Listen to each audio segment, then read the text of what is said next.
મારું મારું કરીને મરી ગયો મૂર્ખો, અન તારું નથી આમાં તલવાર. મારું મારું કરી મૂર્ખો એ મરી ગયો, આમાં તારું નથી તલવાર. અંતકાળે જાવું આ જીવને એકલો, હારે કરેલા કરમ.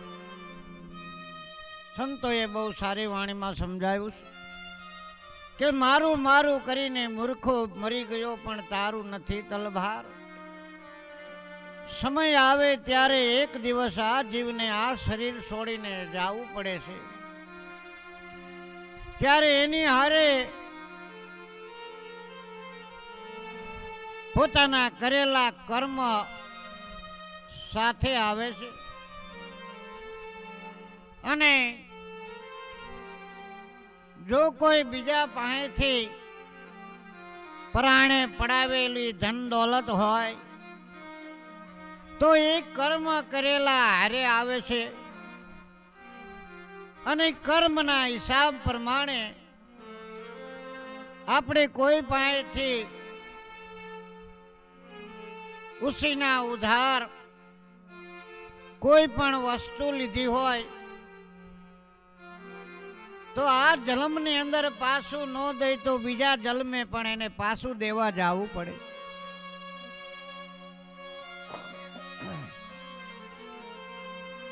કારણ કે કર્મ કોઈ દી આત્મા કરતો નથી. કર્મ કરે છે તે શરીર કરે છે. એટલે બીજું શરીર ધારણ કરે એ શરીર ને આ કર્મનું બંધન લાગેલું હોય છે. એનો પુરાવા સાથેનો એક દાખલો છે. પણ હા, જો કોઈ કૃષ્ણ અર્પણ કરે, તુલસીનું પાંદ લઈ અને જો કોઈ દાન કરી અને કૃષ્ણ અર્પણ આપે તો એનું બંધન લાગતું નથી. એનું તમને પુણ્યનું ફળ મળે છે. એના માટે સંતોએ સરસ મજાનો પુરાવો કરી અને એક દાખલો દીધો છે, જે તમને બધાને હું પ્રેમથી સંભળાવું છું તો સાંભળજો. એક ગામની અંદર એક બ્રાહ્મણ અતિ દુર્બળતા વાળું બ્રાહ્મણ હતું. તેના ઘરે બે કન્યા અને એક પોતાના ધર્મપત્ની 4 જણાનું ગુજરાન ચલાવવા માટે અનેક પ્રયત્નો કરવા છતાં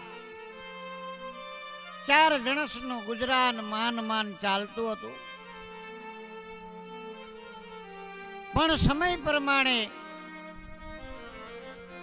પોતાની 2 દીકરી હતી એ ઉંમર લાયક થઈ.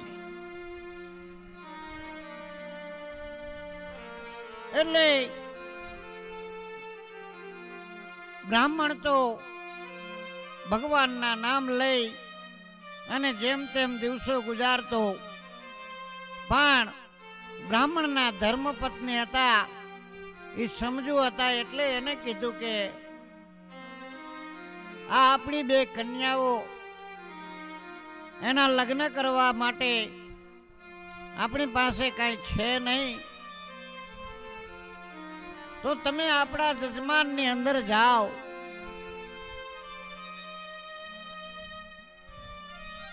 એટલે બ્રાહ્મણ હતા તો કે હું જજમાનમાં તો જાઉં પણ મને કાંઈ બોલતા ન આવડે, મને શ્લોક ન આવડે, મને મંત્ર ન આવડે, તો મારે જજમાનમાં જઈ અને કહેવાનું શું? પણ બ્રાહ્મણના ધર્મપત્ની ભક્તિવાળા હતા એટલે બ્રાહ્મણને કાગળની અંદર એક મંત્ર લખી આપ્યો અને કીધું કે આ મંત્ર તમે જ્યાં જાઓ ત્યાં મંત્ર ખાલી પડજો. જો સામેવાળી વ્યક્તિ સમજણી હશે તો આ મંત્રમાં તમને પૈસા આપશે, અને જો અણસમજુ હશે તો તમને નહીં આપે, પણ તમારે કાંઈ ખોટું લગાડવાનું નથી. આ ઘરેથી બીજા ઘરે ને બીજા ઘરેથી ત્રીજા ઘરે.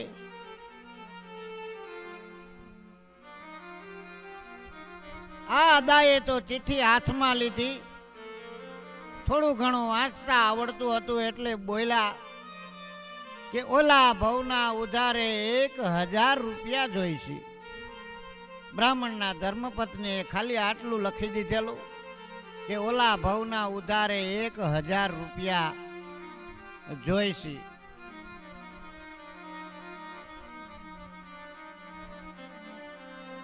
હવે અદા તો ગામની અંદર પોતાના જજમાન હતા ત્યાં જઈને કહેવા લાગ્યા કે ભાઈ 1000 રૂપિયા ઓલા ભવના ઉધારે જોઈશે. જજમાનો તો કાંઈ સમજ્યા નહીં એટલે અદાને તો ગાંડા ઘેલા ગણી અને કીધું કે અદા અમારી પાસે તો અત્યારે કાંઈ છે નહીં, હશે ત્યારે આપીશું. કારણ કે આપણા ઘરની અંદર આવેલા કોઈ વ્યક્તિ નિરાશ ન જાય એટલે એને ઉડધૂડ જવાબ ન દેવાય. પણ બધાય મનની અંદર વિચાર કરવા માંડ્યા કે આ અદાને ઘરે કાંઈ છે નહીં એટલે આ અદાનો મગજ ચસકી ગયો છે. કોઈ વ્યક્તિ 1 મહિનો, 5 મહિના, 5 વર્ષ, 10 વર્ષ આટલો સમય માગે તો સમજ્યા, પણ આ તો ઓલા ભવના ઉધારે હવે આ કોણ આપે? પણ જેમ બધાય અણહમજુ ન હોય અને બધા સમજુ પણ ન હોય. અદા તો એક ગામ, બીજું ગામ, ત્રીજું ગામ આવી રીતે ઘરે ઘરે મંત્ર બોલતા જાય, પણ આની સામું કોઈ જોવે નહીં. એમ કરતા કરતા ઘણા આગળ નીકળી ગયા.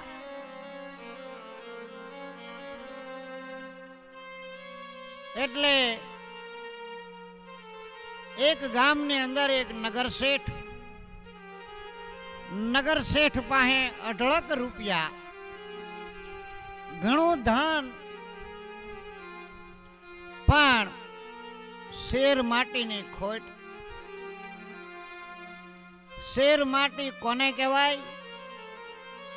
કે આપણા ઘરે જ્યાં સુધી પુત્ર રત્ન પ્રાપ્ત ન થાય ત્યાં સુધી આપણા ઘરે શેર માટીની ખોટ કહેવામાં આવે છે. નગર શેઠ અને નગર શેઠાણી સોનાની સાંકળ બાંધી અને હિંડોળા ખાટે હિંચતા. એટલી વારમાં નગર શેઠ તો કાંઈ બોલ્યા નહીં, પણ નગરના જે શેઠાણી હતા, શેઠના ઘરેથી ધર્મપત્ની હતા, એ બહુ ભાવિક હતા. એને ખબર પડી ગઈ કે અદા ને તો કાંઈ આવડતું નથી, પણ આ મંત્ર એને કોકે લખી દીધેલો હોય છે, એટલે મંત્ર બોલતા બોલતા હાલ્યા આવે છે. શેઠાણીએ કાન દઈને સાંભળ્યું તો બ્રાહ્મણ અદા બોલ્યા કે ઓલા ભવના ઉધારે 1000 રૂપિયા જોઈશે. એટલે નગર શેઠાણીએ શેઠને વાત કરી કે શેઠ, તમારી પાસે કેટલા પૈસા છે? એટલે તરત કીધું કે ભાઈ એ તો મને પણ ખબર ન હોય, અને એ તો મુનિમ જાણતા હોય છે કેટલા પૈસા છે. હું કાંઈ વહીવટ કરતો નથી, પણ મને એમ લાગે છે કે આ પૈસા જો જોઈ ગણવા હોય તો 2-3 બીજા નોકર રાખીને પૈસા ગણાવવા પડે, પણ મને ખબર નથી. તો આ પૈસા તમારા તમે વયા જાઓ પછી કોણ વાપરશે, કોણ લેશે, તમને કાંઈ ખબર છે કે ના? તો આ પૈસાનો વાપરવા વાળો તમારા ઘરની અંદર નથી.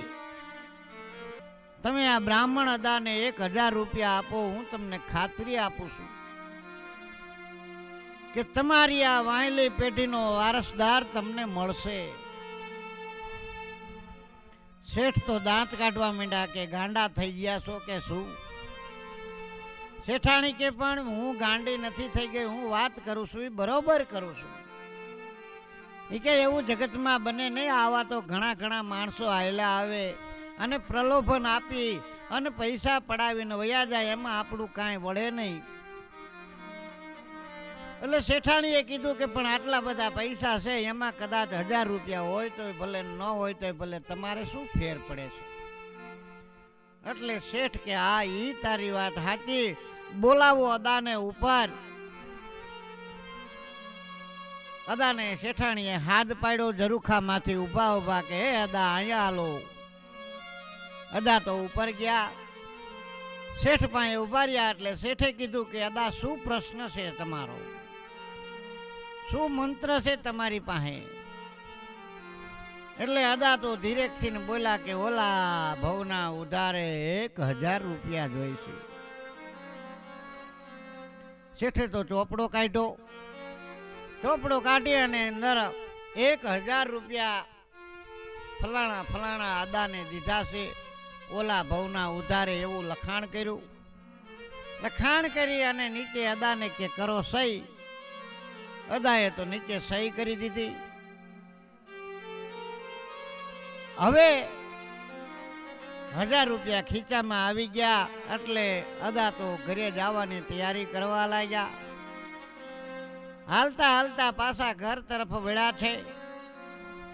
એમાં રસ્તામાં દી આથમી ગયો. હારે પૈસા, વચ્ચે મોટું જંગલ આવે, જંગલની અંદર પૈસા લઈને હલાય નહીં. એટલે એને વિચાર કર્યો કે આજે આ નાના ગામની અંદર રોકાઈ જાવ. નાનું એવું ગામડું ની ગામડાની અંદર અદા તો ઉભા રહ્યા ને કે ભાઈ પાણી પાસો. એટલે પેલા ભાઈ અંદરથી પાણી લઈને આવ્યા. પાણી જ્યાં પીવા માંડ્યા ત્યાં ઈ ઘરની અંદર અદા ઘાણી પાડી ગયા. એટલે વિચાર કર્યો કે આ તો હાળું ઘાંચીનું ઘર છે, હવે પાણી તો પીધું, હવે શું કરવું, પણ ખાવું નથી. ઘાંચી ધાર્મિક માણસ હતો. એટલે અદાને કીધું કે અદા જમવા બેસી જાવ, તૈયાર જ છે. અદા કે મારે જમવું નથી. ઘાંચી પ્રભુનો માણા હતો એટલે તરત કીધું કે અદા જમ્યા વગર મારા ઘરની અંદર હું તમને હુવા નહીં દઉં, અને કાં પછી અમારે 2 માણાને પણ ભૂખ્યું રહેવું પડે, કારણ કે અમે 2 માણા છીએ, અમારે સંતાનમાં કાંઈ છે નહીં.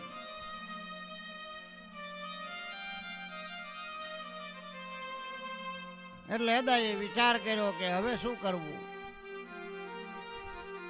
ઘાંચીએ કીધું કે અદા તમારું નીમ મારે તોડાવવું નથી, ફલાણી દુકાનેથી હું તમને બધું માલ સામાન લઈ આવી આપું, અને આ પ્રાયમાસ અને આ કાંઈ વાસણ જે છે એની અંદર તમે તમારી હાથે રસોઈ બનાવી અને તમે જમી લ્યો, પછી અમે 2 માણા જમી.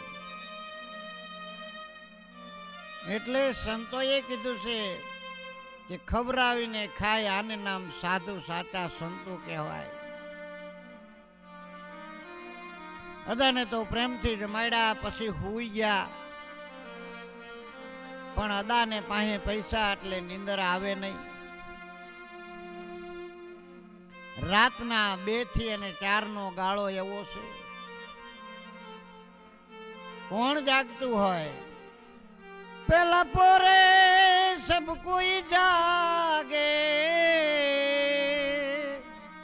બીજા પોરે ભોગી, ત્રીજા પોરે તસ્કર જાગે, ચોથા પોરે યોગી. પહેલા પોરે સબ કોઈ જાગે, બીજા પોરે ભોગી, ત્રીજા પોરે તસ્કર જાગે અને ચોથા પોરે જાગે યોગી. ચોથા પોરની અંદર જો કોઈ માણસ જાગતો હોય એટલે 2 થી 6 નો ગાળો એવો છે. બરાબર 2:30 વાગ્યા એટલે સામે ગમાણની અંદર ઘાંચીનો એક બળદિયો બાંધેલો અને એક આંખલો બાંધેલો. એટલે બળદિયો આખલાને કહેવા લાગ્યો કે આખલા ભાઈ કે હા કે તઈ રામે રામ. બ્રાહ્મણ હતા વિચાર કરી ગયા કે આટલામાં કોઈ છે નહીં તો બોલે છે કોણ. જ્યાં ઊભા થઈને જોયું ત્યાં તો બળદના મોઢામાંથી અવાજ આવ્યો અને ખબર પડી કે હા તો બળદ બોલે છે.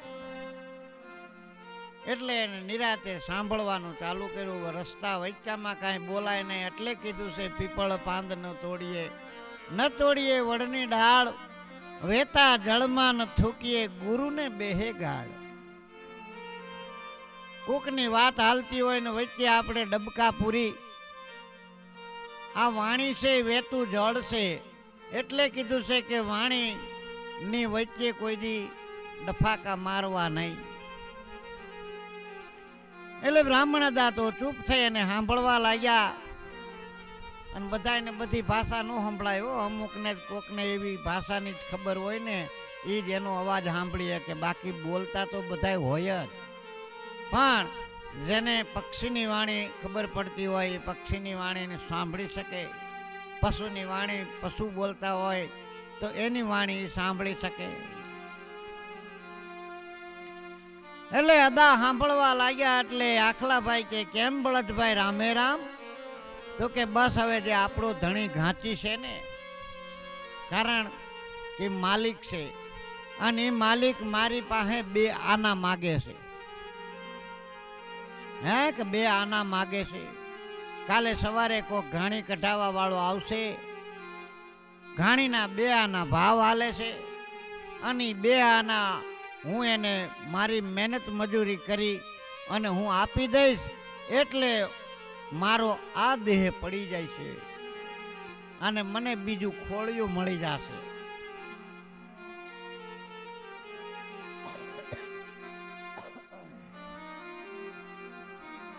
આખલાભાઈ કે મારું શું થશે.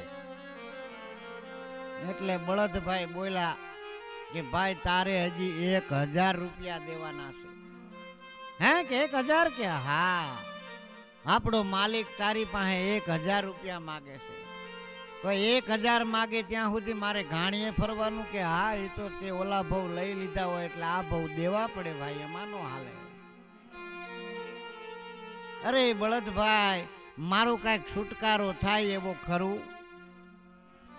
બળદભાઈ કોક મહાન પુણ્યશાળી આત્મા હશે એટલે એને ખબર હશે એટલે એને આખલાભાઈને કીધું કે હા તારો છુટકારો થાય એવું છે. પણ આટલામાં જો કોઈ સારો માણસ એવો હોય, જ્ઞાની માણસ હોય અને આપણા ગામનો રાજા છે, એ રાજાના ઘીરે એક હાથી છે અને એ હાથી રાજા પાસે 1000 રૂપિયા માગે છે એટલે એ હાથી થઈને લેવા આવ્યો છે. જુઓ વિચાર કરો, પશુ થઈને પણ લેવા આપણા ઘીરે આવે. આપણને બહુ એમ થાય કે હા હા મારા ઘીરે આવીને જ ભેંસ માંદી પડી, મારા ઘીરે આવીને જ ગાય માંદી પડી.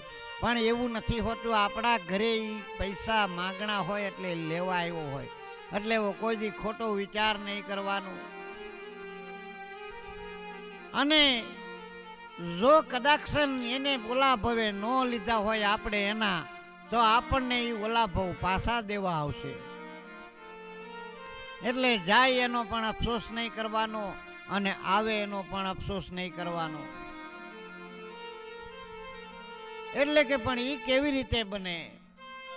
એ કે આટલામાં કોઈ સારો માણસ હોય, સાંભળતો હોય, જ્ઞાની પુરુષ હોય તો આપણા માલિકને રાજા પાસે મોકલે અને તને અને આ હાથીને બેયને બજાડે તો તું હાથીને મારી નાખીશ. આખલાભાઈ કે પણ મારું શરીર નાનું અને હું હાથીને કેવી રીતે મારી શકું. એ કે ઈ તારે ક્યાં જોવાનું છે, એ તો ઉપરવાળો જોવાનો છે. હે કે હા, પણ જો આપણો માલિક રાજા પાસે જાય અને રાજાને એમ વાત કરે કે મારે તમારા હાથીયારે મારું આંખલું બજાડવું છે અને 1000 શરત રાખે તો તું હાથીને મારી નાખીશ એટલે હાથીના 1000 રૂપિયા આવી જાય છે એટલે હાથીનો છુટકારો થઈ જશે. તાપડા માલિકને 1000 રૂપિયા મળી જાય છે એટલે તારો પણ છુટકારો થઈ જાય છે. બ્રાહ્મણ અદાને તો પરસેવો વળી ગયો કે આ હા હા, જો આ વાત હવારમાં સાચી પડે ને તો આ 1000 રૂપિયા આપણે જોતા નથી. દીકરીના ભાગ્ય દીકરી પાસે, બાકી આ કર્મ મારા હાથે મારે કરવું નથી. સવારનો પોર સર્વે બધા ઉઠ્યા, કામકાજે લાગી ગયા. ઘાંચી હતો એ ઘાણી સાફ કરવા લાગ્યો, બ્રાહ્મણ હતા તો પૂજા પાઠ કરવા લાગ્યા છે. ઘાંચીના ધર્મપત્ની રસોઈ બનાવવા લાગ્યા છે. એવામાં એક પટેલ આવ્યા કે મુસાભાઈ, તો કે હા, આ ઘાણી જરી કાઢી આપો ને, કે હા લાવો. ઘાણી કાઢવા મુસાભાઈએ ઘાણીની અંદર તલબલ નાખી દીધા. મનની અંદર વિચાર કર્યો કે બળદિયું ગઈઢું થઈ ગયું છે, એટલે બપોરે બળદિયાને જોડવું નહીં, તો અત્યારમાં લાવ્યા અને જોડી દઉં.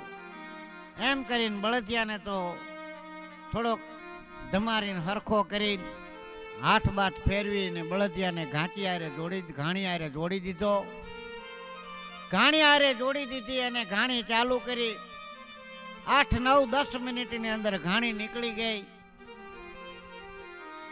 શેઠે ઘાંચીએ તો બધું ખોળ બોળ બધું જે દેવાનું હતું એ પટેલને દઈ દીધું. તેલ જે દેવાનું હતું એ તેલ આપી દીધું.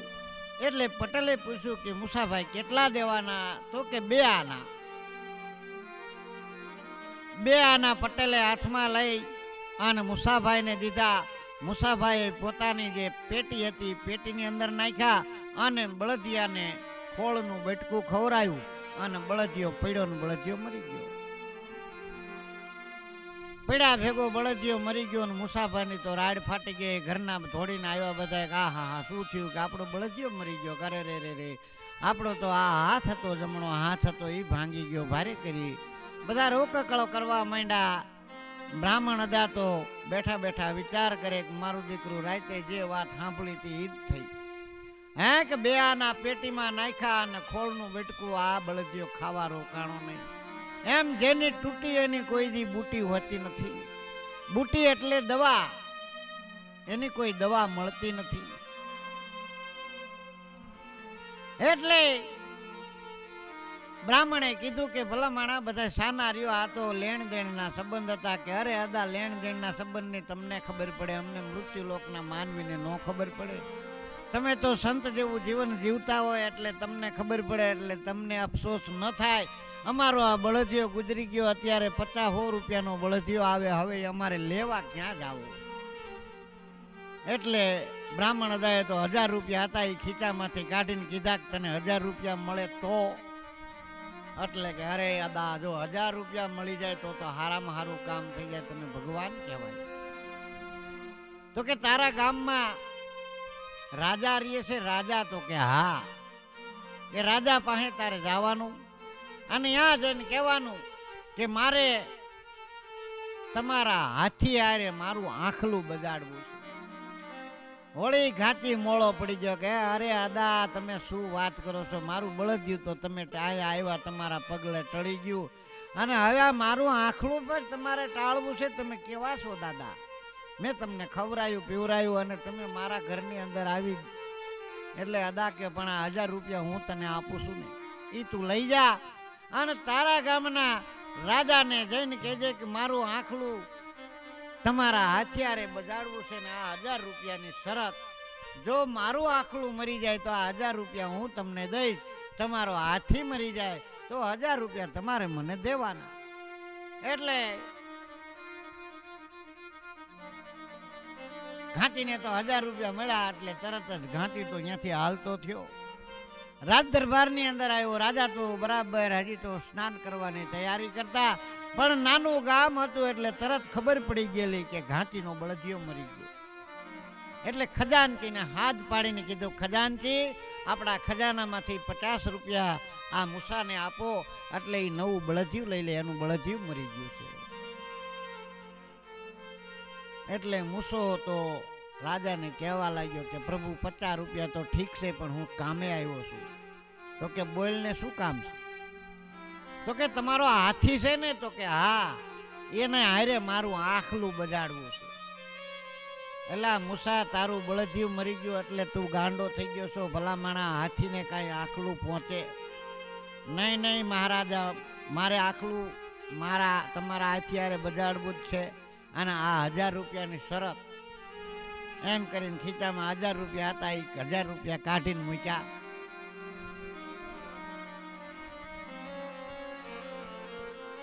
રાજા તો ખજાનચીને કે કિલા 50 રૂપિયા દેતો નહીં હવે, અને જા તારું આખલું લેતો હોય. અને ખજાનચીને કીધું કે પ્રધાનને કહી દો કે આપણો હાથી છે ને એને બહાર કાઢે. નવરાવી ધોરાવીને હાથીને તો બહાર કાઢ્યો. ગામમાં બધાને ખબર પડી ગઈ કે આખલું અને હાથી બે બાજવાના. ગામના તો બધા જોવા આવે. આખું ગામ ભેગું થયું. મોટો જબરો ચોક ને ચોકની અંદર હાથીને, અને આ બાજુ ઘાંટીએ જે કાંઈ તલનું તેલ હતું એ થોડુંક આખલાને સોંપલું, શિંગડા સોંપલા. આને શિંગડા સોંપડીને કાળું મસ જેવું કરી અને આખલું લઈને તો ચોકમાં આવ્યો. ગામના બધા તંબે થઈ ગયેલા કે આખલું ને હાથી બાજામાં આ પોગશે કોણ? આખલું તો હમણાં ટળી જશે, આખલું તો નાનું એવું હોય. અને જો હોંઠમાં ઝાલીને આખલાનો ઘા કર્યો ને તો આના ટાંટિયા ભાંગી નાખ્યું. પણ ઈશ્વરની ગતિ જેમ ન્યારી છે એમ મેં તમને એક વાર કીધેલું કે ઈશ્વર કરતો હોય એવું. એટલે કરી તો જુઓ, કોઈ કરી તો જુઓ, મારો રામ કરે તેમ કરી તો જુઓ. કરી તો જુઓ રે કોઈ, કરી તો જુઓ, મારો રામ કરે તેમ કરી તો જુઓ. એ મોરલાનું પીછુવાલા તીરે રૂપાળો, મોરલાનું પીછુવાલા તીરે રૂપાળો. એના પીછામાં કલર કોઈ પૂરી તો જુઓ, મારો રામ કરે તેમ કરી તો જુઓ. એટલે ઈશ્વરની ગતિ ન્યારી છે ભાઈ. આખલું તો ઘડીક આ બાજુ મળ્યું, ઘડીક આ બાજુ મળ્યું. હાથીનું શરીર મોટું, ફરતા લાગે વાર. આખલું તો ફરફદુડી ફરી અને હાથીના વાયલા પગમાં 2 શિંગડીયું ભરાવી અને હાથીને ઉલાડ્યો. એક આંચકો માર્યો અને તેલ પીધેલું ભાઈ આખલું, અને આંચકો લાગતા હાથીને કુંભાસ્થળ એટલે કે માથાના ભાગની અંદર જરીક કાકરો લાગે એટલે હાથી નાજુક, આનું મોઢું રહ્યું નાજુક છે. એ હાથી ઉલ્લો માથામાં લાગ્યું, હાથી પીડ્યો ને હાથી મરી ગયો. શરત પ્રમાણે 1000 રૂપિયા રાજાએ મૂસાને દીધા. મૂસો તો આખલું બાંધી અને તરત ઘર ભેગો થઈ ગયો. ઘરે આવી આખલાને બાંધી દીધું. આખલાને થાબડતો આવ્યો, હાથ થાબડ્યો કે વાહ આખલા, વાહ મારા ભાઈ, વાહ મારા દીકરા. અને અમુક જનાવરને દીકરો હોતી કહેવું પડે હો. જ્યારે બળદને આપણે વાવણી હોય ને, હવે તો જો કે ટ્રેક્ટર આવી ગયા છે એટલે હવે કોઈ કાંઈ કહેતું નથી. નગર વાવણી ટાળે એ બળદને માથે હાથ ફેરવી અને પટેલ એમ કે વાહ દીકરા વાહ. પણ દીકરા કરતા એને વિશેષ કામ કર્યું હોય એટલે દીકરા કહેવા પડે. અને પશુનો જે સંબંધ રહ્યો ને, એ તો ભાઈ આની પહેલા એક મેં વાત નાખી હતી, એની અંદર આવી જ છે. તમને બધાને તો ખબર જ છે, એને ઘણા બધા જોવે છે. ધન્ય ભાગ્ય છે કે તમે બધા જોવો છો. એટલે આખલાને ઘરે બાંધ્યું, 1000 રૂપિયા પેટીમાં નાખ્યા, દાદાના 1000 રૂપિયા પાછા દઈ દીધા અને આખલાને ખોળનું બેટકું જ્યાં દીધું ત્યાં આખલું પડ્યું ને આખલું મરી ગયું. હવે 1000 રૂપિયા તો આવી ગયા હતા એટલે બીજી કાંઈ તો ચિંતા હતી નહીં, પણ થર ધરુજવા માંડ્યો, કારણ કે નાનું ગામ હતું. રાજાને ખબર પડી કે આખલું મરી ગયું. 2 સિપાહીને મોકલા કે જાઓ સાલા ઘાટીને અહીંયા લઈને આવો. હવે સિપાહી આવ્યા એટલે ટાટિયા મીંડા ધરુજવા. હવે શું કરવું? એટલે અદા કે શું કામ ધરુજેશ? મેં તને મોકલો તો ને? તો કે હા, હવે હું જ રાજા પાસે જઈશ, તારે નથી જવાનું. હા, હારે આવવું હોય તો હાલ. સિપાહીની હારે બ્રાહ્મણ અને ઘાંચી તો થરથર ધરુજતો આયલો આવે. પણ અદાને તો ખબર હતી, કારણ કે જાગૃત થઈ ગયા હતા અને ખબર પડી ગઈ હતી કે હવે મારે શું કરવાનું છે. એટલે રાજા પાસે જઈને બોલ્યા કે બોલો બાપુ, શું કામ બોલાવ્યા છો? એટલે કીધું કે ભાઈ એનું આંખલું મરી ગયું. કે પણ ક્યાં મરી ગયું? હે કે એના ઘરે તમારી શરત શું હતી? ચોક સુધીની શરત હતી ને, ચોકની અંદર મરી ગયું હોત ને તો અદા હું ન આવે. પણ આ તમને ખબર નથી કે તમારા પાસે જે હાથી હતો એના આગલા ભાવના 1000 રૂપિયા બાકી હતા, એટલે લેવા આવ્યો હતો. અને તમારા ઘરે જો રહ્યો હોત ને તો માંદો પડે, તમારે એની દવા કરવી પડે, તમારે એને કાંઈક સેવા પૂજા કરવી પડે, તો એની અંદર પૈસાનો ખર્ચો થઈ જાત. જ્યાં સુધી 1000 રૂપિયાનો ખર્ચો ન થાત ત્યાં સુધી હાથી મરેત નહીં. અને આ આંખલા પાસે એનો માલિક 1000 રૂપિયા માગતો હતો, એટલે એને આ જ્યાં સુધી 1000 રૂપિયા નો વળતર થાત ત્યાં સુધી ઘાણીએ ફરવું પડે. એટલે આ બધા લેણ દેણના સંબંધ છે. તમારા ઘરે કોઈ પણ પશુ, કોઈ પણ પક્ષી જે આવતું હોય, ખાતું હોય, પીતું હોય તો એના ભાગ્યનું ખાય છે. તમે કોઈ દી ખવડાવતા નથી એવો વિચાર પણ મનમાં ના કરતો કે હું આને ખવડાવું છું. કારણ કે એના ભાગ્યનું લખેલું હોય તો જ તમારા ઘરે આવે. કોઈ કૂતરું પાડ્યું હોય, તમે એને પાછળ જે કાંઈ ખર્ચો કરો તો એ તમારી પાસે લેણા પૈસા લેવા આવ્યું હોય, એટલા માટે તમે ખર્ચો કરો. નકર તો ભાઠો મારીને તગડી ન મૂકો.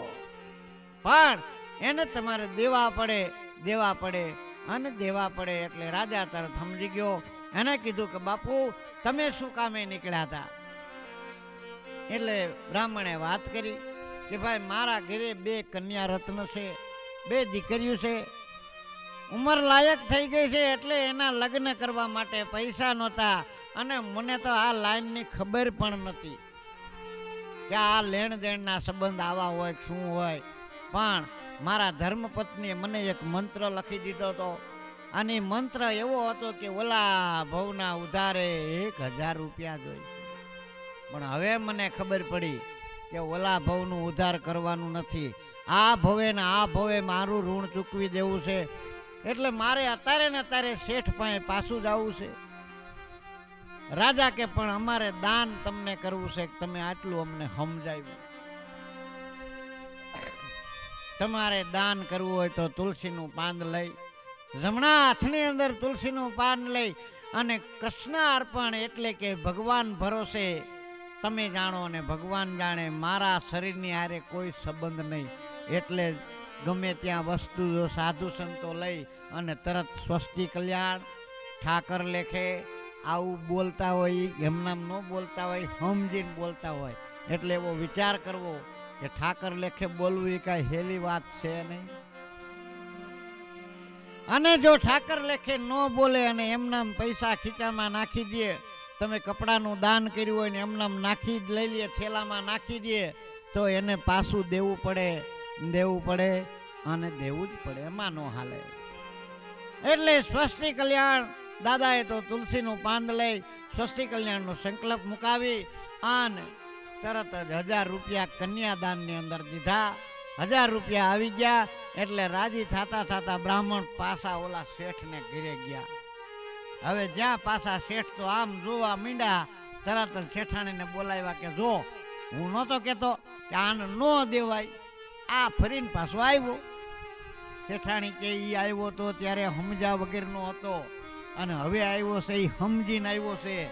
હવે તમે એને ઈ જેમ કે એમ કરી દેજો, એટલે તમારા ઘરે સંતાન થાશે ને થાશે, નક્કી વાત છે. શેઠે તો આવીને તરત, અદાએ તો આવીને તરત શેઠને કીધું કે આલ્યો તમારા 1000 રૂપિયા પાછા, મારે જોતા નથી. મારે તમારો દીકરોય નથી થવું, મારે તમારો બળદે નથી થવું, મારે તમારી ગાય નથી થવું, અને મારે તમારો આંખલોય નથી થવું. શેઠ કે પણ શું વાત છે? કે એ વાત જવા દો, તમે પેલા ચોપડો કાઢો અને આ ખાતું જમા કરો, મારે નથી જોતા. એટલે પણ શેઠ કે તમે શું કામે નીકળ્યા હતા? અમારા ઘરે 2 દીકરીઓ છે, દીકરીઓના લગ્ન કરવા માટે પૈસા નહોતા, એટલે મારા ધર્મપત્નીએ મને આ મંત્ર લખી દીધો હતો, એટલે હું આવ્યો તો. પણ જો તમારે દેવા હોય તો મારી દીકરીના કન્યાદાનમાં 1000 રૂપિયા આપો. એટલે શેઠે તો તરત તુલસીનું પાંદ લઈ આન કન્યાદાન એને ધર્મનું દાન કહેવામાં આવે છે. આવું ધર્મનું દાન શેઠે તુલસીના પાંદડે અર્પણ કર્યું. એટલે ધર્મના દાનથી, દાનના પુણ્ય પ્રતાપે શેઠને ત્યાં દીકરો થયો. રાજાએ પણ 1000 રૂપિયા આપ્યા હતા, એટલે રાજાને ત્યાં પણ દીકરો થયો. બેયને આ દીકરા થયા. આ બાજુ બંને કન્યાના લગ્ન કરી અને પુણ્યનું ફળ મેળવી અને અદા પણ સ્વર્ગે સિધાવ્યા. એટલે જો આપણે કોઈ એમ કહી કે આને મેં આટલું કરી દીધું છે તો એ ખોટું છે. કારણ કે હું કરીને હાલી નીકળો, આ હું કરવાની જરૂર નથી. જે કરાવ્યું એ ભગવાને કરાવ્યું છે અને ભગવાન જ કરાવે છે, આપણે કાંઈ કરી શકતા નથી. એટલે ગયેલા ભવનું જે કાંઈ લેણું દેણું હોય એના સંબંધના હિસાબે આપણે બધા ભેગા થાવી છીએ.